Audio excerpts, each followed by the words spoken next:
Missy really did this bar routine well in the Olympic trials. When I mentioned earlier, she had the meet of her life in Salt Lake City, her hometown, just 6 weeks ago. Handstand pirouette. Wow, that was nice. That wasn't safe at all. Boy, that's a very pretty sequence. She shows both handstands there. This is an excellent routine. On any standard. Well, Caroli, he actually verbalizes his body language, helping her through that routine. That was good. Listen, Marlowe. 89. You can see she does a kip catch with a high bar. That's a long reach. The bars are so wide these days because the girls are doing giant swings. Look at this handstand, pirouette, handstand. Just as Mary Lou pointed out earlier. And of course, although that is not a technical requirement there, that giant up is very difficult to follow through with a back straddle back to a handstand. But Missy did that very well. Handstand again before the free hip. Good job, Joe. Joe. And a clean layout flyaway. I don't know what they're going to score that, Dick. That routine was terrific. Well, there it is. Actually, I think that score's too low. 9.750 compared to Garrison Steve's 9.70, and here is Shelley Stack.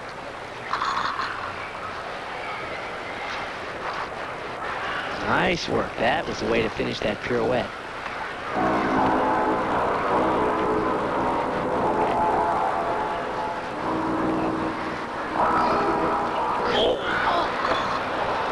Yep, there's the first major break.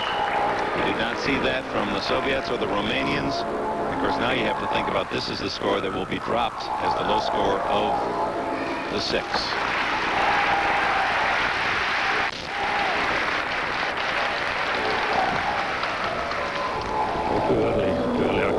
Painfully watching her mother, Carol. Now the whole key for Stack, who is so inexperienced in international competition, is to be able to erase this experience and continue on. Bella Caroli said she was a little bit early on this, and you can see she comes off the bottom too soon. She was going for the handstand. We talked all day long about the importance of hitting those handstands. Shelley's routine was perfect to that point, and I think she felt very comfortable with going aggressively. No matter how much Bella Caroli's body language tried to help her, she was in trouble. And that's 0.5 of a point, a major break for Shelley Stack. But you got to rub that away. You don't look at the tear. Yep, it's because she's got another important exercise on the beam, and that requires steady nerves. So figuring that had she done the exercise correctly without the major fault, she was working in the 9.7 area. You take 0.5 off that, so you're at a 9.2. Let's see if she is judged better than a 9.2. What do you think? She's getting some advice there from Bill Strauss, who is her coach at the Parkettes program. And of course, Bill's wife, Donna Strauss, is the assistant coach to Bella Caroli for this year's Olympic team. You know, this is Shelley's first major international competition, and you have your advantages and your disadvantages. The judges don't know her weaknesses, you know, the breaks, and she's a little weak in flexibility, and they can't look for them. They're not prepared. But then some of the disadvantages is she could get very nervous and overwhelmed by the competition and make mistakes. Well, you think about Scott Johnson at 27 and with an 84 Olympic experience in the men's team, and he was the man trying to do too much. Well, a little better than a 9.2. You should be a judge, Dick. I am a judge. I am already a judge, but if I could be a judge, that might be something. Oh, you'd like to go down and give her a hug and say, hey, forget it, kid. Now, here's Brandy Johnson. She is in the top 6 in the individual all-around after 2 rotations. This can be a brilliant event.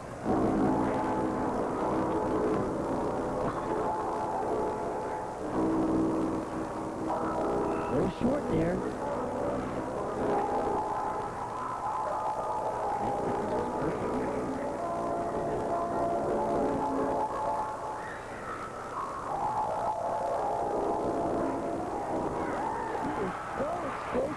I think actually she worried herself herself a little bit at the first part of the exercise because I think she thought with all that dynamic energy she was going to fly over the bar on that handstand pirouette.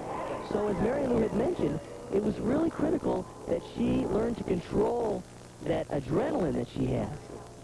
She had a little trouble because I think she thought right here she was going way over, so she bent her arms to slow herself down, and of course that caused a break in the rhythm. This part of the exercise was just right. Here's the free hip, slight bend of the arms. The judges would like to see straight arms there, and a very pretty layout dismount. But she had a little bobble early on. That's going to cost her. 9.775. That is the best score for any of the U.S. women on the bars. These Germans, again, the lowest score. And finally, Phoebe Mills, 6th up.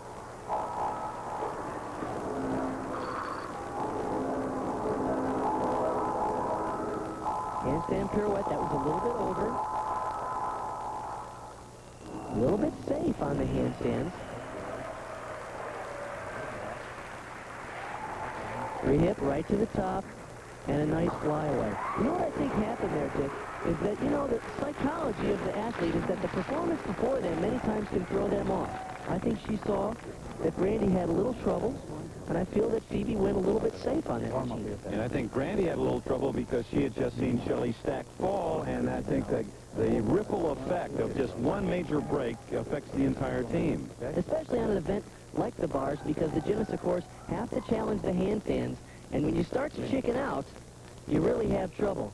I had a big problem with that on the high bar compulsory for the men in '84 because there were some handstands we needed to challenge, and I think luckily we were on and we felt comfortable challenging those handstands. Phoebe started, as other members of her family, as a brilliant speed skater and then switched to gymnastics. 9.750. That may have been a little generous for her, as she did play it safe. So completes the uneven bars. The U.S. now goes to the beam.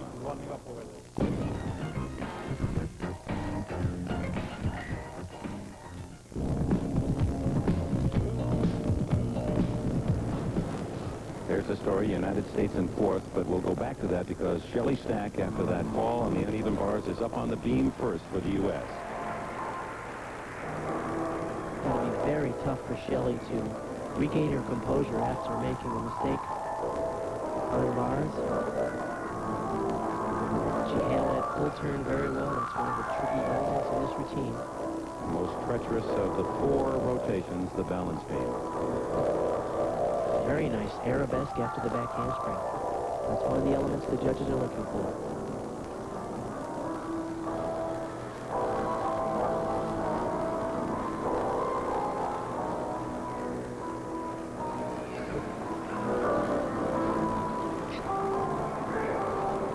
Of course, Shelley's coach on the balance beam at home is Marta Caroli, Bella's wife, and Marta has developed a long line of great balance beam workers.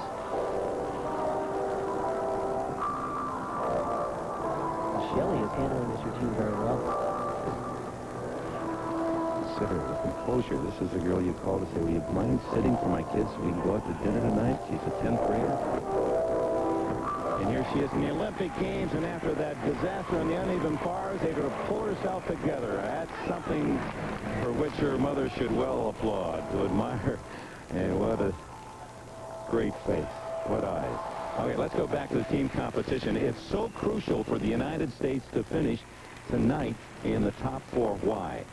Well, it rarely happens that any team comes out of the second group in the finals, team finals, to win a medal. Now, if the U.S. has any hopes of winning a bronze or better, they're going to need to be in the session with the 4 best teams, and that, of course, would probably be the Soviet Union, Romania, and maybe East Germany or the U.S. So the U.S. needs to be in that top group. If they're in the 5th through 8th session, which goes up before the top teams, it'll be very difficult for them to have any shot at the medal at all.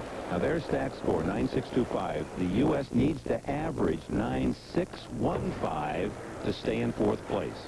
So I'll give you a measuring stick. Here's Hope Spike.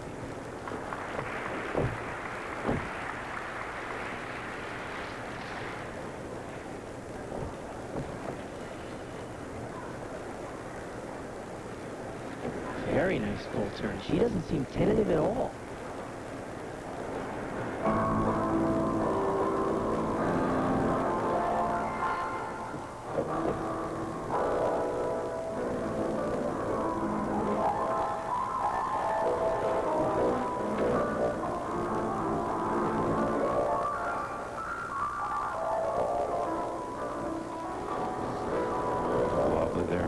Slight break in rhythm. Probably a 10th production.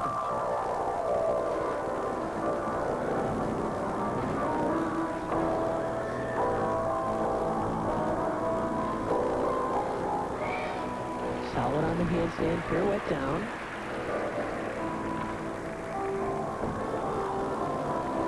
This is a very nice speed routine for Hope. She doesn't have the long lines and the graceful extension that we saw from some of the Soviets, but she has to be pleased because in competition, I think that's their best compulsory ever. Mom Carol, Father Frank applaud. She stuck the landing. That should hold her better than the 9.625 that Shelley Stack started with. And the drama continues. Can the U.S. stay in fourth? We told you the U.S. to stay in fourth place needed no major breaks or they can afford only one, and we've had a problem while you were away. Missy Marlowe falls off the beam. She had been shaky to that point anyway, and that's not a place where you normally expect someone to lose it. No, she seemed in perfect control on the handstand, but as you mentioned, she really was very tentative throughout the exercise, and it looked like she could have problems because she was holding back so much.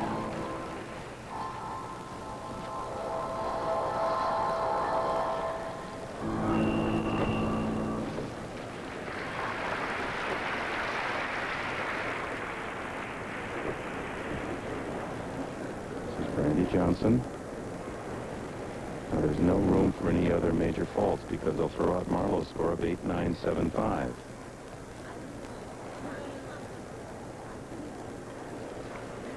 Here's a critical sequence, backhand screen. Okay, she's playing it a little bit safe. Probably a smart move considering there was already a mistake. That was a very pretty turn.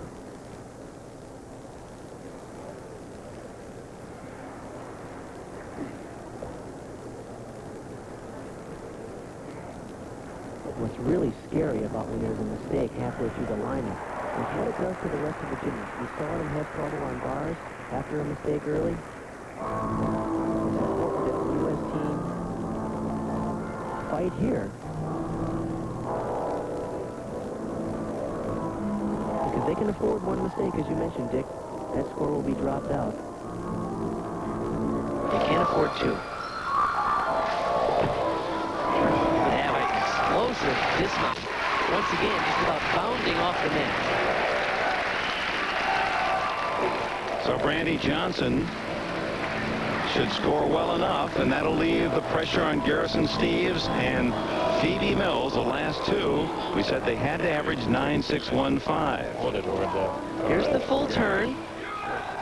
It's important that the gymnast finish in arabesque, as she did very nicely.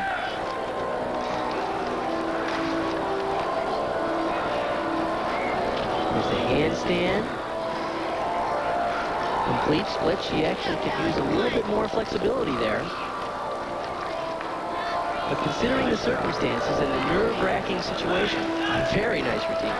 9.725. Hope Spivey had a 9.675, so all three, throwing out Marlowe now with no room for error, all three have been better than the average that we gave you, 9.615 to stand fourth. 2 to go, Garrison Steeves. And beam is a great event for Kelly Garrison Steeves.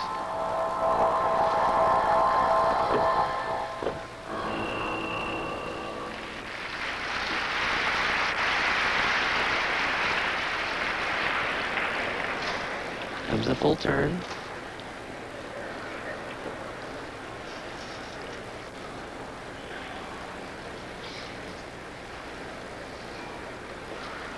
Back walkover, back handspring, arabesque.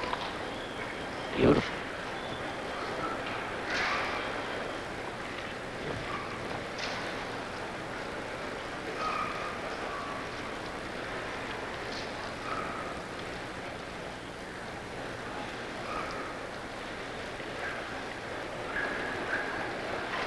Kelly's not being safe at all. These skills are looking very good. Once again, the handstand. This is where Missy Marlowe had trouble.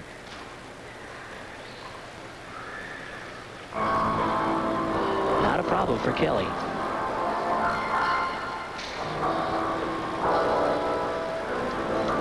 Now a good landing on the dismount. She should have a good score. All she has left is this Arabian.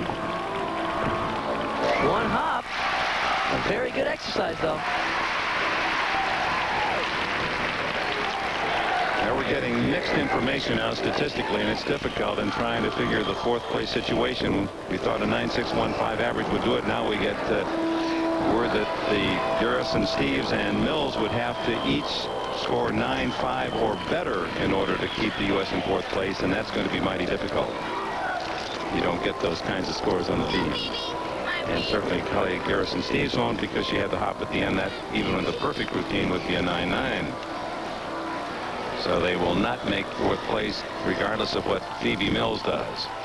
9.775.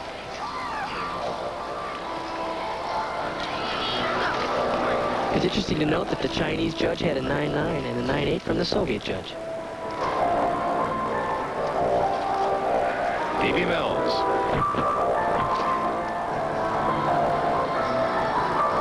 This event is perhaps Phoebe's best chance at an individual medal. She has an outstanding optional to go with an excellent compulsory. A little bobble there.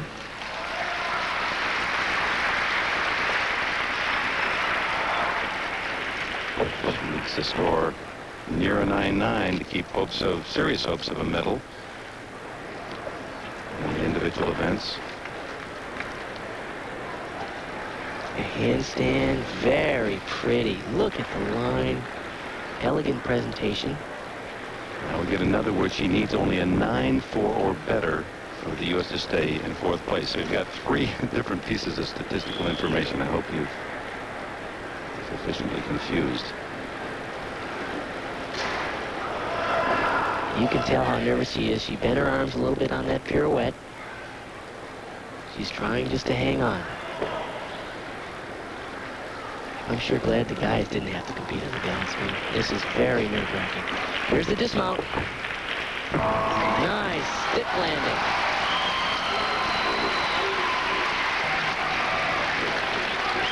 Parents, any of us who have watched our own children perform in any activity, whether it be sports or music, dance, all right, identify with how tough it is to hold it all in. And now we'll have to wait for the computers to sort it out. It's not easy, and we tried to advance it. Needless to say, with the pressure of Marlowe's fall and the third person in the rotation, the rest had no room for error. We'll see whether or not they stay in fourth place or not. Good job. Solid. All right. Two quick statistical studies said that they only needed a 9.6 or a 9.4. Another that we needed over a 9.9 in the United States. And we'll find out as soon as the rotation is over. There's still activities on the other apparatus. 9.850. That's good for Mills, because with a solid optional, she might be in position when we get to the event finals. Here's the scoring. Holland and Soviet judges with 9.8s, the rest 9.9. Well, we'll find out if they made the four after these words from your local station. Welcome back to Gymnastics Hall. I understand they're checking several performances. One of those involve American Hope Spivey. Whether or not a score will be changed up or down remains in question, but at the moment, here is the final totals after the four compulsories. Soviet Union, Romania, East Germany, and the United States still hold their position in fourth place. Bulgaria and China. John Powers has corralled Bella Caroli. Yeah, we're here with Bella. Bella, you had said a month ago that this team could possibly contend for bronze. Here they seem to have, many of them, the best night of their lives. What do you feel now going into the optionals with the USA in fourth place? You're right. Some of the kids had the best night in their life. But believe me, we've been fighting here with many, many difficulties, smaller ones and bigger ones. But tonight I faced for the first time in my life a tremendous obstacle in front of this young, very powerful, very surprising team who wanted to strike, and they were ready to strike in between the big ones, in the first, third places. A tremendous opposition from the judging community. Now, we know, sure, we are tradition breakers now. We are people who are striking into and pushing behind some very traditionally well-set nations, like we are tremendous threat for East Germany, tremendous threat for China, for Bulgaria, for people who've been traditionally on those places. Now we are front of them. And many, many people are nervous about it. We had a... Let's go back to 1952. That was the first year the Soviets competed in the Olympics.